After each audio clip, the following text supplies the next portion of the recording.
আসসালামু আলাইকুম ওয়া রাহমাতুল্লাহি ওয়া বারাকাতুহু।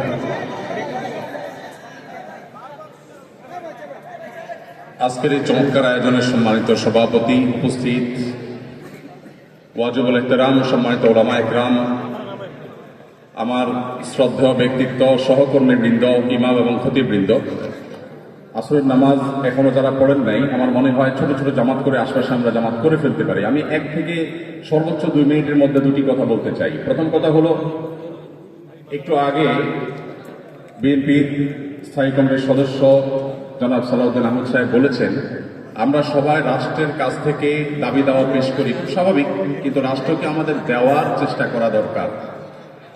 তার সাথে পরিপূর্ণভাবে সহমত পোষণ করে একটি কথা আমি বলতে চাই, সেটা হলো এদেশের 3 লক্ষ মসজিদের কমপক্ষে 6 লক্ষ ইমাম মুয়াজ্জিন রাষ্ট্রকে দেওয়ার জন্য প্রতিনিয়ত চেষ্টা করেন এবং দিয়ে যাচ্ছেন। দুর্ভাগ্যজনক বাস্তবতা, স্বাধীনতার 50 বছর পরেও ইমাম মুয়াজ্জিন এবং আলেম ওলামাদের কোনো অবদানের স্বীকৃতিটুকু রাষ্ট্র কখনো দিতে পারে নাই। আজও বাংলাদেশের চেহারাকে যদি পরিবর্তন করে দিতে হয়, আজও বাংলাদেশকে যদি স্বনির্ভর করতে হয়, আজও বাংলাদেশের পরিবেশ সচেতনতা সৃষ্টি করে যদি সাফল্য অর্জন করতে হয়, পরিবেশ বিপর্যয় যদি রোধ করতে হয়, যে কোনো দুর্যোগ মোকাবেলা যদি সফলভাবে করতে হয়, দেশের শুধু মসজিদগুলোকে, ইমাম মুয়াজ্জিনদেরকে যদি রাষ্ট্র অন করে, ইমাম মুয়াজ্জিনদেরকে যদি সে সুযোগ দেয়, তাদেরকে যদি অন্তত কাজ করবার পরিবেশটা করে দেয়, আমার বিশ্বাস বাংলাদেশের চেহারা পরিবর্তন করতে আর কোনো কিছুর তেমন বেশি প্রয়োজন হবে না।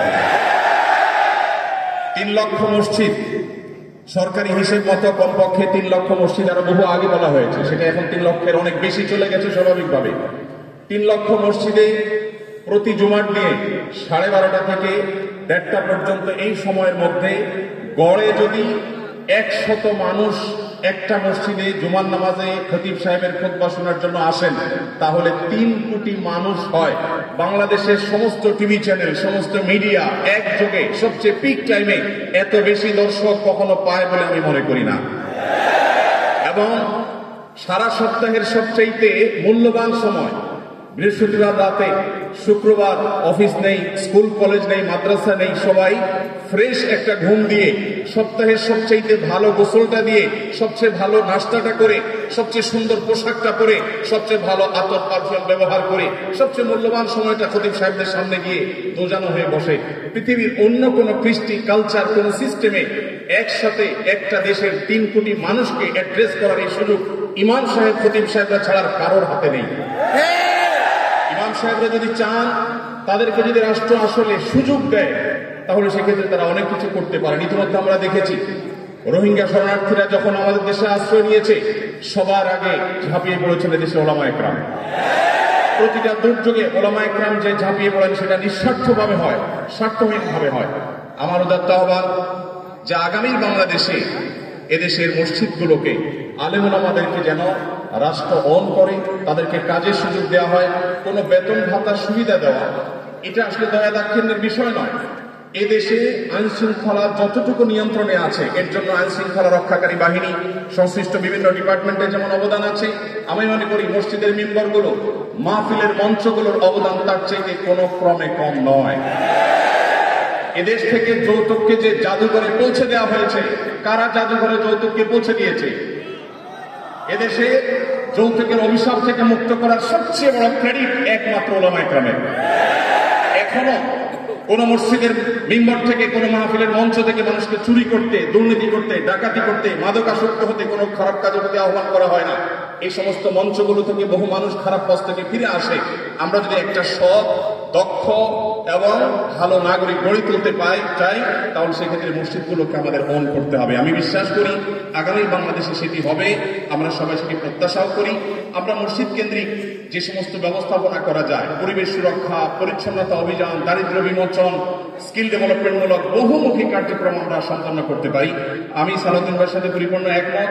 শুধুমাত্র রাষ্ট্রের কাছ থেকে নেওয়ার ব্যাপার না, আমাদেরকে দেওয়ার চেষ্টা করতে হবে। আমার বিশ্বাস ওলামা ইকরাম সেটা করতে চান, কিন্তু তাদেরকে সেই সুযোগটা দেওয়া হয় না।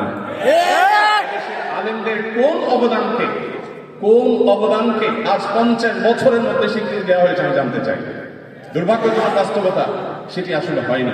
তো আমরা নতুন বাংলাদেশে অন্তত প্রত্যাশা করি যে আমরা সবাই মিলে, শুধু আলেম ওলামা নয়, সকল ধর্মের মানুষ কাঁধে কাঁধ মিলিয়ে আমাদের প্রিয় বাংলাদেশকে আমরা বিশ্বের দরবারে উন্নতির চরম শিখরে পৌঁছতে চাই। আমাদের পরে স্বাধীনতা অর্জন করে পৃথিবীর বহু দেশ এমন অগ্রসর হয়েছে যেটা দেখে আমাদের কষ্ট হয়, দুঃখ হয়। আজকে ভূমিকম্পের যে ভয়াবহতা নিয়ে প্রত্যেকটা মানুষ আতঙ্কে দিন পার করছে, কি হয়েছে এদেশে? একটি মানুষের জীবন নিরাপদ করবার জন্য যথাযথ ব্যবস্থাটুকু পর্যন্ত আমরা নিতে পারিনি। আমি আশা করি আগামী বাংলাদেশে যারাই আসবেন আমরা প্রত্যেকে এই ব্যাপারগুলোতে সচেতন থাকবো। আমরা দোয়া করি আল্লাহ রাব্বুল আলামিন আমাদের রাজনৈতিক নেতৃত্বকে সেরকম শক্তি, সামর্থ্য, মানসিকতা সবকিছু দান করেন।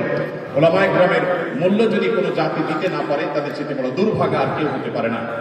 আমি প্রায় সময় বলি, এই দেশকে যদি নিরলসভাবে, নিঃস্বার্থভাবে কোনো মানুষ ভালোবাসে, ওলামায়ে কেরাম হলেন সেই মানুষগুলো। অনেকে আছে যাদেরকে হয়তো পার্শ্ববর্তী দেশ গ্রহণ করবে, অনেক হয়তো আমেরিকা গ্রহণ করবে। ওলামায়ে কেরাম তাদের জায়গা এই দেশ, এই মাটি, ইনশাআল্লাহ তাআলা। আমি আশা করছি মসজিদে ওলামায়ে কেরাম নির্বিঘ্নে তাদের দায়িত্ব পালন করবেন। আলেমদের দায়িত্বশীলতার জায়গা আছে, আলেমরা যথেষ্ট দায়িত্বশীলতা আমাদের দায়িত্বগুলো পালন করতে হবে।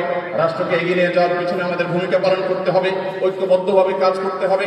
সেই সাথে রাষ্ট্র আলেমদেরকে ওন করতে হবে, আপন করতে হবে, সেই সুযোগ দিতে হবে, সেই স্বীকৃতি দিতে হবে। আমি আশা করছি আগামী বাংলাদেশ সেই জিনিসটি হবে। আমাদের সবাইকে আল্লাহ তাআলা সেই তৌফিক দান করুন। জাযাকুমুল্লাহু খাইরান। আসসালামু আলাইকুম ওয়া রাহমাতুল্লাহি ওয়া বারাকাতুহু।